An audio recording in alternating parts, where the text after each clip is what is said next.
Beloved Saints, today's 5-minute message of redemptive history is about the creation of the Honorable Man, Part 9, from the 5th book of Redemptive History series, The Promise of the Eternal Covenant. Last time, we learned about a suitable helper for Honorable Adam. At this time, let us examine the profound and mysterious creation of the woman made from the man's rib and share God's grace together. When we look in Genesis 2 verse 7, it states that Adam was formed of the dust from the ground. However, the woman, who is Adam's suitable helper, was not created from the dust of the ground. She was fashioned from one of the man's ribs. Genesis 2 verses 21 to 22 states, "So the Lord God caused the man to fall into a deep sleep, and while he was sleeping, he took one of the man's ribs and then closed up the place with flesh.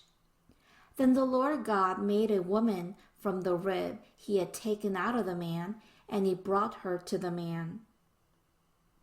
This making of the woman from the man's rib is deeply suggestive of the profound and mysterious providence of God. First, the woman was made from a part of the man so that as she helps her husband, the two can become one flesh. Genesis 2:24 states, "That is why a man leaves his father and mother and is united to his wife, and they become one flesh." This means that the man and the woman are in a relationship as a united couple, so that they cannot be divided or separated.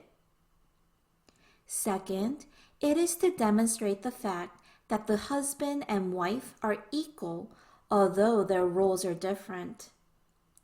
The reason is that the rib is located in the center of the man's body, so being made with the man's rib demonstrates equality.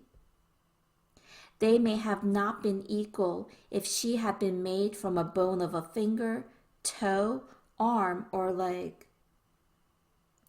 Third, because the rib's function is to protect the heart, the most important organ in the body, the man is to love and protect his wife as his own body.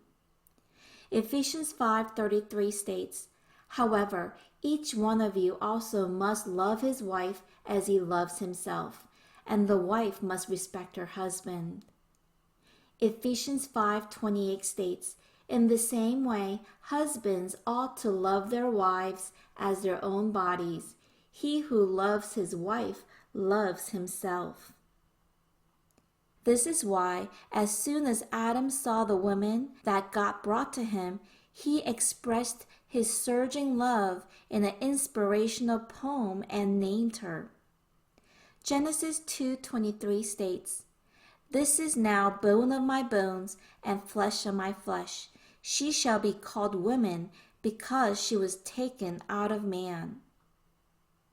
Everyone, Genesis 2:23 is a confession of Adam's heart that this woman is his most precious family member, that he finds great satisfaction in her, for she is flawless.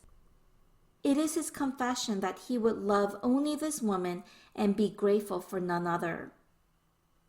The woman was indeed the suitable helper that Adam needed.